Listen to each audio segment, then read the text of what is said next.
truly a privilege, and I thank you for the opportunity. And I think you already know the theme of what we've been talking about for so many days now.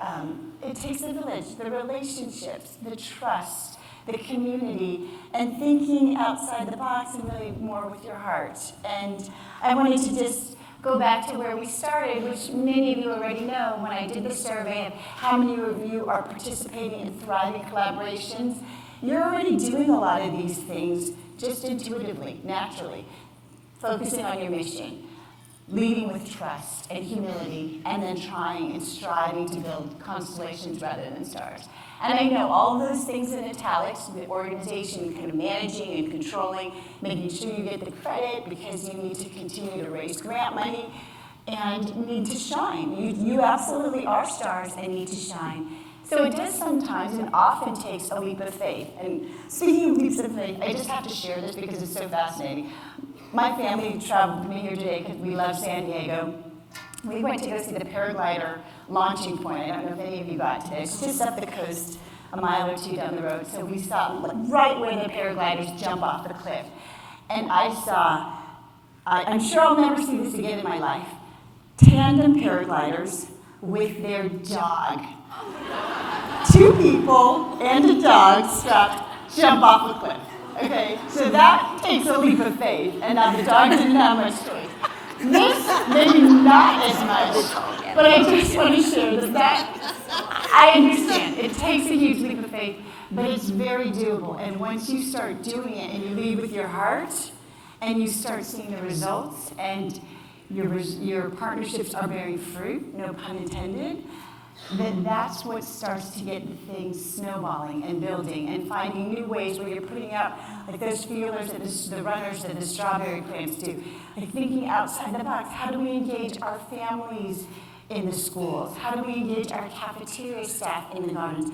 All of these different ways that are entrepreneurial, very creative, and thinking outside the immediate garden box, but really thinking, how else can we build this community bigger and broader? How can we bring in other players into the community, whether it's school administrators, small businesses, or larger corporate partners that have an interest in supporting this work, because we all know how important it is.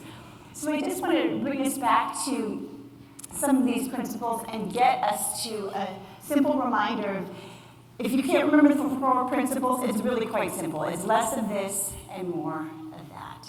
And what I want to do now is take some time. I know you're probably all maybe overwhelmed with all of the connections that you've had the chance to make, but trying to figure out, okay, now I have to go back to reality, and what's that like? And maybe sometimes not even a very hospitable environment, and not that many partners around to support just like this community. So I want you to take this time that we've had together kind of as a starting point and really encourage you to continue the connections, continue the conversations on an ongoing basis. And what I wanted to do, ask you to do now in your tables is to make groups of 4 or 5 and just explore how can we help each other further this thinking in our own work. Like, what's something that you can do, that an idea that you came up with at the conference from talking to different people and finding different connections, and then also tap into the knowledge and the expertise that your table mates have actually had the chance to do. Because you couldn't talk to everybody, but if we bring kind of the collective wisdom from everybody that's here or in your small group, you'll be able to tap into a broader pool. And there's index cards on your table. We'll ask that when you do this exercise, it's the same format as the exercises we did on Friday. So this time, I'm going to trust you to each please, in your groups of 4 or 5, assign a timekeeper and make sure that every person just gets 4 minutes total of airtime. 2 minutes to just lay out whatever new idea you might have gotten from conversations in the conference, or a project or something that you want to work on going forward to apply some of this network partnership model into your work, or maybe you're already doing it, but you want to advance it further. Again, don't forget the timekeeper, and assume that this is just the start of the conversation, and the cards, the index cards are there for you to get down all the relevant information so that you can continue that going forward. So with that, let's just find some neighbors around you, groups of no more than 5, please.